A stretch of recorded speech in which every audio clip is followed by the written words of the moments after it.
बॉम्बस्फोटाच्या आज न्यायालयाचा निर्णय हा आलेला आहे। दहशतवाद हा आपल्या देशातील एक नंबरचा शत्रू आहे आणि काँग्रेस ही दहशतवादाच्या विरोधात आहे। या दहशतवादाला कोणता धर्म, कोणती जात, कोणता रंग नसतो। तर दहशतवादी हा केवळ आणि केवळ हा दहशतवादीच असतो। दुर्दैवाने या दहशतवादालाही रंग चढवण्याचं काम काही प्रवृत्ती, काही पक्ष करतात। हा थेट स्वरूपामध्ये तिरंग्याचा अपमान आहे असं म्हटलं तरी चुकीचं ठरणार नाही। आणि हे सर्व होत असतानाच आपल्या देशात आतापर्यंत झालेल्या सर्व जे दहशतवादी जे हल्ले आहेत, या सर्व दहशतवादी हल्ल्यांचं आम्ही खंडन करतो, त्याचा निषेध करतो आणि या दहशतवादी हल्ल्यांतील सर्व आरोपींना ही कठोरात कठोर शिक्षा झाली पाहिजे, ही आमची सातत्याने असणारी भूमिका आहे। त्यामुळे भारतातला सर्वात पहिला दहशतवादी हल्ला हा नथुराम गोडसेंनी महात्मा गांधींचा खून करून त्या ठिकाणी केलेला होता। तर गांधींची हत्या हा दहशतवाद्यांचा पहिला हल्ला, ते थेट पहलगाममध्ये झालेल्या दहशतवादी हल्ल्यांची, या दरम्यानच्या सर्वच हल्ल्यांच्या संदर्भात आमची एकसारखी भावना आणि भूमिका आहे आणि ती भूमिका या सर्व आरोपींना कठोरात कठोर शिक्षा झाली पाहिजे या आशयाची आणि अनुषंगाची आहे। मालेगावचा संपूर्ण तपास हा हेमंत करकरे सारख्या एका देशभक्त आणि देशासाठी हुतात्मा पत्करलेल्या एका अधिकाऱ्यांच्या देखरेखीखाली याचा तपास हा झालेला आहे आणि त्यावेळेस त्यांचे तपासाची दिशा, तपासाच्या संदर्भात त्यांनी व्यक्त केलेली मतं ही आजही आपल्याला मार्गदर्शक स्वरूपाची आहेत। त्यामुळे हेमंत करकरे साहेबांची आज प्रामुख्याने या निकालाच्या पार्श्वभूमीवर आठवण होते। त्यांना श्रद्धांजली, आदरांजली अर्पित करत असताना आज ते असते तर काय निकाल आला असता, हा देखील एक प्रश्न भारताचा नागरिक या नात्यानं माझ्यासारख्या कार्यकर्त्याच्या मनात हा उपस्थित होतो। तर दुसरीकडे गृह विभाग हा महाराष्ट्राचे तत्कालीन उपमुख्यमंत्री आणि सर्वसामान्य माणसांना ज्यांच्याबद्दल कायमस्वरूपी आदर राहील असे एक वेगळे राजकारणी म्हणून त्यांची ओळख आहे, अशा आर पाटील हे देखील या मालेगावच्या तपासाच्या अनुषंगानं त्यांची फार मोठ्या प्रमाणावर त्यांचं लक्ष होतं।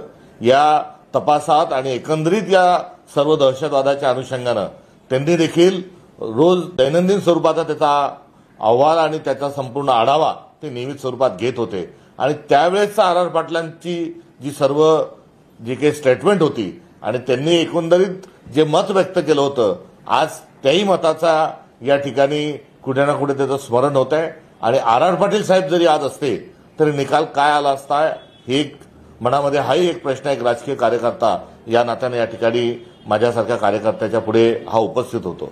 तर तिसऱ्या बाजूला जे महाराष्ट्रामध्ये मुख्यमंत्री कसे असावेत याचं एक आदर्श उदाहरण घेतलेले जे काही नावं आहेत, त्यामध्ये ज्यांचं प्रामुख्याने उल्लेख होईल असे विलासराव देशमुख साहेब हेही मुख्यमंत्री होते आणि त्यांनी पोलीस प्रशासनाच्या पाठीशी उभं राहण्याची आणि दहशतवादाच्या विरोधात उभं राहण्याची भूमिका घेतली होती।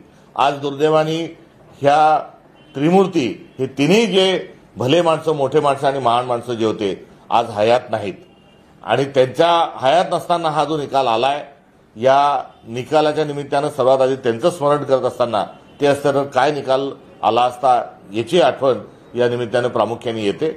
मात्र न्यायालयाचा आलेला निकाल आहे आणि या निकालावर काही प्रश्न उपस्थित होतात की बॉम्बस्फोट तर झाला, त्यावेळेस स्कूटरमध्ये झाला, ही छायाचित्रे बघितली, माहिती आपण वाचली, पेपरमध्ये होतं, सर्व दूर होतं आणि त्या स्कूटरच्या आजूबाजूला जो रक्तमासाचा जो पडलेला सडा आहे, दुर्दैवाने तो देखील आपल्याला सगळ्यांना बघावा लागला होता। त्यामुळे मग बॉम्बस्फोट तिथे नाही झाला तर कुठे झाला, हा एक प्रश्न अनुत्तरित राहिलेला आहे। लोक तर मेली, बॉम्बस्फोट तर झाला, मग बॉम्बस्फोट कोणी घडवला, या प्रश्नाचं उत्तर काही मात्र हे मिळायला तयार नाही। त्यामुळे नेमकेपणाने काय व्हावं या अनुषंगाने सरकारनं आपली भूमिका ही स्पष्ट करण्याची आवश्यकता आहे। या महिन्यातच 2 निकाल लागले, एक रेल्वेतील झालेल्या बॉम्बस्फोटाचा निकाल लागला आणि आज मालेगाव येथील बॉम्बस्फोटाचाही निकाल लागला।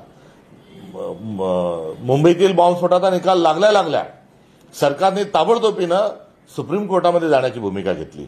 या निकालानंतरही सरकार ती भूमिका घेणार आहे का? कारण दोन्ही दहशतवादी हल्ले होते आणि दोन्हीच्या आरोपींना अटक ही झालीच पाहिजे, कठोरात कठोर शिक्षा झाली पाहिजे, ही काँग्रेस पक्षाची भूमिका आहे.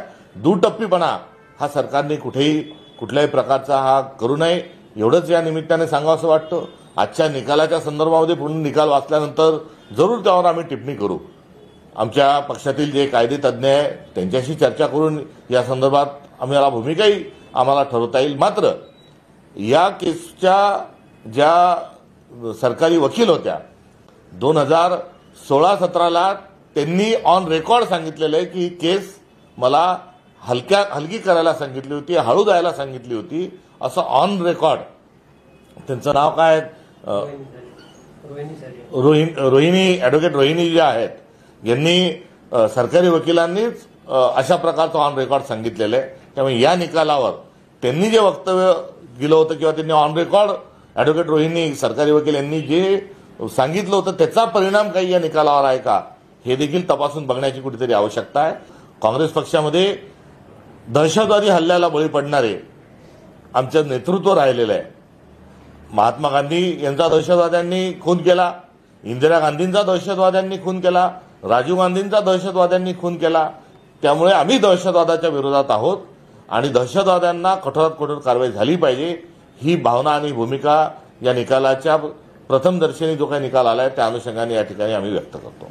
मात्र हे होत असताना कुठे त्यामध्ये चुका झाल्या का, कुठे ॲडव्होकेट रोहिणी सारखे जे वक्तव्य आहेत त्याचा काही परिणाम केसवर झाला का, आणि ज्या लोकांनी यासाठी भरपूर काळ वेचला अशा लोकांनी दिलेल्या व्यक्त केलेल्या अपेक्षा फोल ठरल्या, याकरता बहुआयामी याचं एक चर्चा आणि याचा अँगल आहे.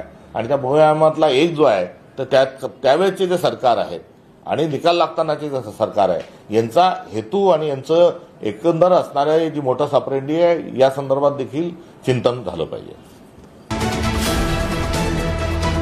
VPL यूट्यूब चॅनलला लाईक करा, सबस्क्राईब करा आणि बेल आयकॉनवर क्लिक करायला विसरू नका.